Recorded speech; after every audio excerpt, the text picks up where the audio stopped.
The chronicle begins before the crowns and kingdoms, before the prophets thundered and empires trembled. There was a promise whispered in the desert winds, forged in fire atop Sinai, carried in the hearts of a broken people, once slaves, now chosen. From the blood-soaked soil of Egypt, a nation was born. Led by a prophet with a stammer and a staff, they walked through parted seas and scorched wilderness. Their destination?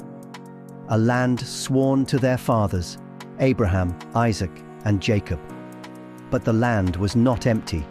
It teemed with walled cities, ruthless kings, and ancient gods carved from stone and fear. This is no fable. This is the story of tribes and treachery, of faith and failure, of heroes crowned in glory and cut down in disgrace. The wilderness will forge them. The judges will rise to guide and fall to pride. The kings will ascend, some noble, some mad, all mortal. And prophets, wild-eyed and fearless, will speak the fire of heaven to the ears of men. Around them, the world stirs. Egypt watches. Assyria sharpens its swords. Babylon dreams. The gods of Canaan demand blood. The Philistines march. The Moabites scheme. The Hittites maneuver in shadow. This is not just the tale of Israel. It is the tale of civilization on the edge of iron and myth, of a people battling not just foes of flesh, but their own hearts. A struggle for identity, for dominion, for divine favor. The time of judges is coming, the age of kings will follow. And beyond them, a storm of empires, faiths, betrayals, and awakenings. The chronicle begins now. Join us and walk beside prophets, kings, and conquerors. Chapter 1. The Gathering of Israel. In the late Bronze Age, roughly the 13th century BCE, the great nation of Israel stood poised on the threshold of Canaan. Moses had died atop Mount Nebo, and Joshua, son of Nun, a young warrior with a fierce gaze and broad shoulders, had been appointed by Moses' dying command to lead the people. Under vast desert skies, the 12 tribes encamped. Before them lay the promised land, yet on all sides loomed powerful neighbors. Egypt still claimed suzerainty over Canaan, with coastal city-states like Gaza, Joppa, and Megiddo bound by treaties and guarded by garrisons.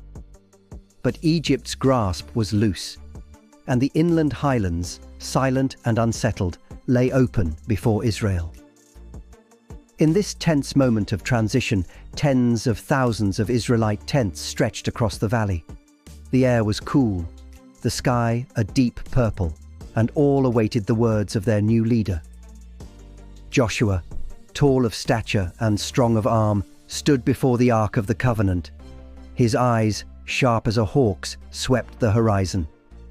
At his side stood Eleazar the high priest, son of Aaron, wrapped in a white linen robe, his beard snow-white and braided, a living link to the Exodus generation. An aura of expectancy hung over the camp. "Fear not," Joshua's voice carried like thunder from the hilltop, "for the Lord your God has chosen us to inherit this land." Behind him, the Levite priests lifted the ark, and the long blast of bronze trumpets rose into the dusk. The Israelite host was vast, organized by tribes, each beneath its standard. 3 tribal camps formed around the tabernacle at the center. In the east, Judah with Issachar and Zebulun led the way. In the south, Reuben, Simeon, and Gad. In the west, Ephraim, Manasseh, and Benjamin. In the north, Dan, Asher, and Naphtali. Each standard bore the symbol of its tribe. Judah's banner showed a lion. At its front marched Caleb, Judah's war chief, sinewy and grey-haired, urging his men onward. Reuben's standard showed a man, Reuben, the firstborn. Behind it strode a young scout with keen eyes and a longbow. Ephraim bore the figure of an ox, his warriors stout and resolute. Dan carried the eagle, fierce as the warriors at the rear. At the center stood the Levites and the tabernacle, surrounded by 12 granite pillars and sacred curtains.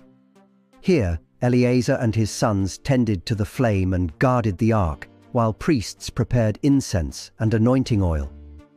Though Israel worshipped Yahweh, the God of Abraham and Moses, not all hearts were faithful.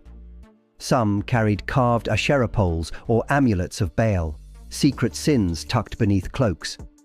The struggle against idolatry was already upon them, and would soon flare into open conflict. But tonight, under the desert sky, the people vowed to follow Yahweh alone. Surrounding Israel were the great nations, each with its own throne and god. To the southwest, Egypt. Pharaoh ruled by the blessing of Amun-Ra, the hidden sun god. Egyptian soldiers still manned cities like Gaza and Joppa, but they watched from afar. Pharaoh's priests wore jackal masks and lion-headed pendants, their chants calling down the power of Ra with each sunrise. To the south, the Philistine city of Gaza stood in wary silence. The Philistines worshipped Dagon, the ancient god of grain and sea. At Ashdod and Gaza, his altars smoked, and rumors of the Israelites stirred unease in the temples. Beyond the Negev roamed the Amalekites, raiders of the sand, cursed by Moses and feared by all. Israel avoided their territory for now, swinging wide through the wilderness. Eastward stood Edom, ruled from Bozrah and sworn to Chaos, the storm god of the Red Hills. Yahweh had forbidden Israel to provoke them, for Edom descended from Esau, Jacob's brother. Still, Edom watched from their crags. North of Edom lay Moab, whose king honored Chemosh with blood. The people of Moab remembered when Balak hired Balaam to curse Israel, and their high places still reeked of sacrifice. Israel would not fight them, not yet. Further north was Ammon, who bowed to Milcom, a god of fire and bronze. His hollow idols demanded human tribute, and his priests danced around burning altars. And in the west, the Canaanite cities watched with dread. Jericho, Hazor, Lachish, Megiddo, each with their own Baal and Asherah, each a city of kings and shrines. Priests in high places chanted to the gods of rain and harvest. From every grove rose carved idols, from every hilltop smoke. The gods of Canaan, Baal, Asherah, El and Moloch, ruled in shadow and stone. But their dominion was about to be tested. Even within Israel, temptation lingered. Some elders still prayed quietly to El or the Queen of Heaven.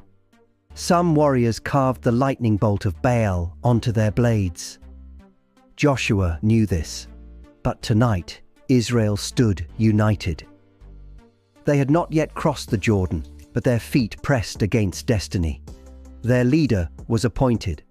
Their God was near, and before them lay the land. The hour had come. This was the beginning. After 40 years in the wilderness, the Israelites had not yet crossed the Jordan. Their leader, Joshua, was chosen. Their God was with them, and the land, restless, watching, waited. The return was near. Before the conquest, before the war, there are voices to be heard. Commanders, commoners, heroes and heroines. Some brave, some bitter. All knowing that the fate of nations is about to be written into the pages of history. Enter the minds of the greatest people who ever lived, but whose voices were never heard.